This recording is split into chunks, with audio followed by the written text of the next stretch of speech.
जे लोक फोन करून तुम्हाला मिसलीड करताय त्यांचा पहिला बंदोबस्त करा. त्यांची कोणाला तरी गुन्ह्याची कल्पना आली आहे, तुम्हाला इन्फॉर्म केले, बरोबर आहे.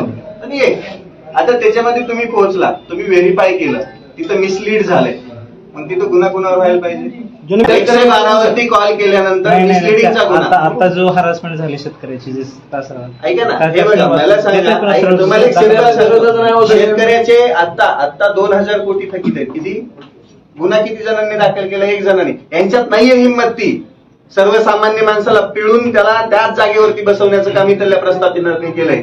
यांनी गुन्हा दाखल केला की याला 1000 लोक त्रास देतील, हे माहितीये का? आणि याचं रक्षण करायला कोण आहे? कोणच येत नाही. कोण रक्षण करणार?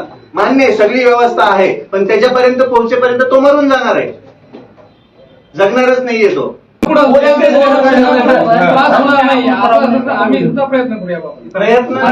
झालाच नाही पाहिजे. प्रयत्न कशाला? त्रास होणार नाही कुठलाही. शेतकऱ्याला त्रास व्हायचा काय संबंध आहे?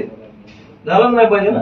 जगणं मुश्किल आहे त्याचं. काय घेणं, काय म्हणतात ना, त्या मला सांगा, त्याचे 2 दिवस काल आणि आज गेलाच ना. शहरामध्ये किती मोकाट जनावर असतील, माहित नाही.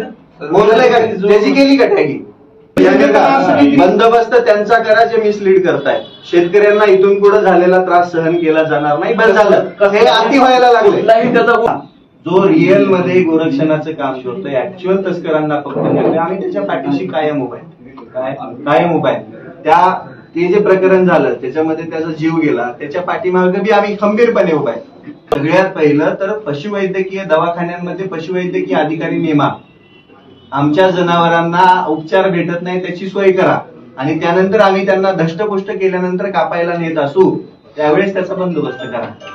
पण काय म्हणतात ना, व्यवस्थाच कोणती नाहीये, कोणती सुविधाच नाहीये. आम्हाला काही भेटत नाही साहेब, तुम्हाला खरं सांगतो. सगळं काही वरतीच राहत आहे, खाली काहीच येत नाहीये. त्या सर्वसामान्य माणसापर्यंत काहीच पोहोचत नाहीये.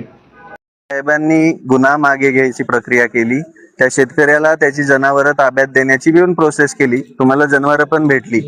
परंतु कालपासून जे आजपर्यंत या शेतकऱ्याला नाहक त्रास झालाय, तो नेमका भरपाई कोण देणार हा मुद्दा आहे.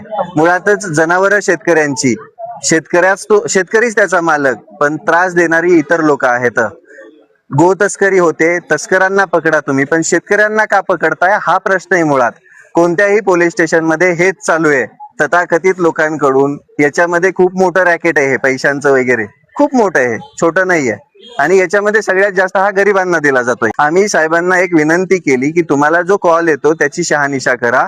जर ते खोटं असेल तर सगळ्यात पहिला त्यांच्यावरती गुन्हा दाखल करा. जे पोलिसांना मिसलीड करताय त्यांना सगळ्यात पहिला धडा शिकवा, ही सगळ्यात पहिली मागणी होती. दुसरी गोष्ट, तुम्ही जर स्पॉटला गेलात, एखाद्याने फोन केला, जनावरं पकडलेत, तुम्ही जर तिथं पोहोचलात, आता कोणत्याही माणसाला तो शेतकरी आहे की खाटी काय हे लगेच लक्षात येतं, कोणीही सांगेल. कायद्यामध्ये जे डॉक्युमेंट सांगितले, जर खरेदी विक्री झाली असेल तर ग्रामपंचायतचा दाखला असतो, ते बघितल्यानंतर सिंपली पोलिसांनी त्याच ऑन दी स्पॉट व्हेरिफिकेशन करून सोडून द्यायला पाहिजे. पण त्या शेतकऱ्याला इथं पोलीस स्टेशनला आणलं जातं, त्यानंतर त्याची जनावरं कुठेतरी पाठवली जातात, त्याला कोर्टाच्या पायऱ्या चढवल्या जातात. या गोष्टीकडे न बघता एक माणुसकी आणि माणूस या नात्याने त्या शेतकऱ्यांचा व्हेरिफिकेशन झालं की तिथल्या तिथं ती जनावरं सोडली पाहिजेत. मुळातच सगळ्यात पहिली आमची मागणी आहे की या कायद्यानुसार शेतकऱ्यांच्या जनावरांना टॅगिंगची सुविधा आहे, म्हणजे टॅगिंग केली पाहिजे, हा नियम आहे. मग सरकारने पशुवैद्यकीय दवाखान्यामार्फत ही टॅगिंग सगळ्यात पहिली करून घेतली पाहिजे, तेव्हाच्या कायद्याची कडक अंमलबजावणी होऊ शकते. मुळातच कोणालाही अधिकार नाहीये, ना कायद्यामध्ये तसं लिहिलेलं आहे. तथाकथित जी काही लोक आहे त्यांनी शेतकऱ्यांना त्रास देऊ नये. तुम्हाला बाकी त्या कत्तल करणाऱ्यांना, तस्करांना काय करायचे ते करा, आम्हाला काही प्रॉब्लेम नाहीये. परंतु तुमच्या मार्फत शेतकऱ्यांना त्रास होतोय, तुमच्या मार्फत शेतकरी देशधडीला लागायचं काम चालू आहे, ते सगळ्यात पहिलं बंद करा.